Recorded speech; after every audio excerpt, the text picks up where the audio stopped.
ఓం నమో శ్రీ లక్ష్మీ వెంకటేశ్వరాయ శ్రీ మహాగణాధిపతియే నమ.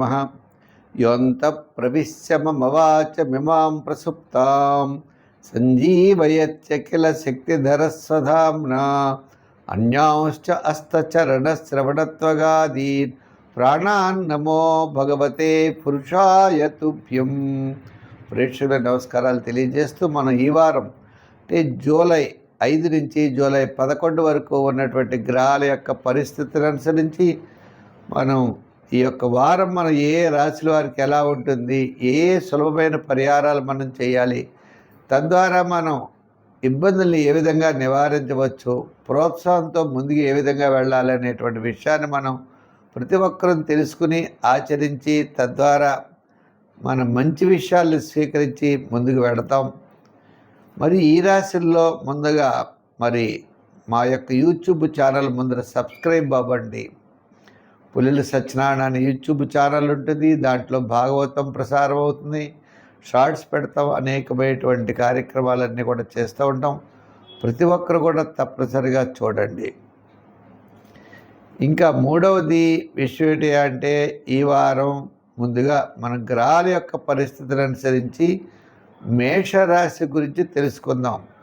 మీనరాశి, ఈ మీనరాశి వారికి చాలా అనుకూలంగా ఉంది. ఇంచేత పంచమంలో గురుడు, షష్టంలో శుక్రుడు, ఇంకా తృతీయంలో కుజుడు.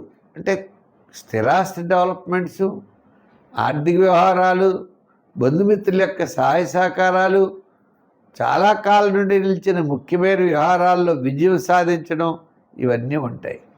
విద్యార్థులకి మంచి చోట్ల అవకాశాలు లభిస్తాయి. వివాహాది ప్రయత్నాల్లో కూడా ముందుకు వెళ్ళండి.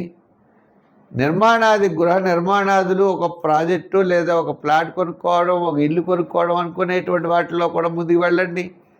మీకు అనుకూలమైనటువంటి వాతావరణం గురుడి యొక్క బలం ద్వారా బాగుంటుంది. ఆధ్యాత్మికమైన చింతన పెరుగుతుంది, పుణ్యక్షేత్రాలను దర్శిస్తారు. ఈ రకమైనటువంటి స్థితి మీనరాశి వారికి కనపడుతోంది.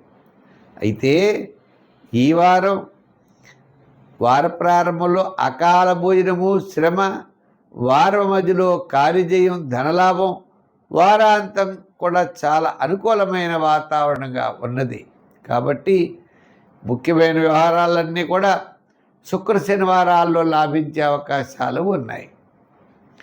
ప్రతి ఒక్కరికి మీనరాశి వారికి విద్యాపరమైన డెవలప్మెంట్స్, ఆర్థికపరమైన ఉద్యోగాభివృద్ధి, రాజకీయపరమైన గుర్తింపు, వ్యాపారపరమైనటువంటివన్నీ కూడా ఉన్నాయి. ఈ రాశి వారికి ఇంత బ్రహ్మాండంగా ఉన్నప్పుడు శాటర్న్ యొక్క మైనస్ కూడా ఉన్నది. శని ప్రభావం వల్ల చికాకు, అసంతృప్తి, ప్రతి పని 1-2 సార్లు చేయడం, ఇలా కొన్ని ఇబ్బందులు కూడా మనం ఎదుర్కొనే పరిస్థితులు ఉన్నాయి.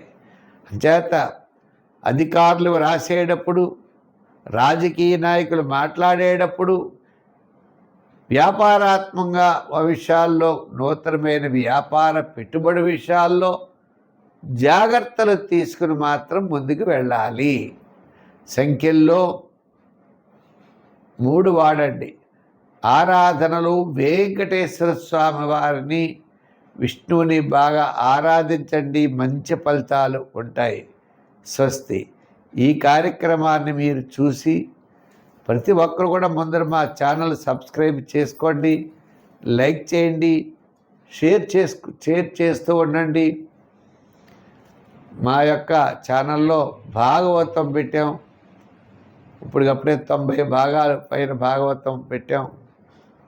ప్రతిరోజు కూడా భాగవతం పెడుతున్నాం, చూడండి. ఆ భాగవతాన్ని 10 మందికి అందివ్వండి.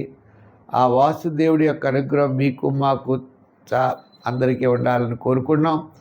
ముఖ్యంగా మా యొక్క ఛానల్లో లైక్ చేసిన వారికి, షేర్ చేస్తున్న వారికి అందరికీ కూడా ప్రత్యేకమైనటువంటి అభినందనలు. భగవంతుడి యొక్క ఆశీస్సులు మీకు లభించాలని చెప్పి కోరుకుంటూ, వచ్చే వారం మరిన్ని విశేషాలతో కలుసుకుందాం. సర్వే జన సుఖినో భవంతు. స్వస్తి.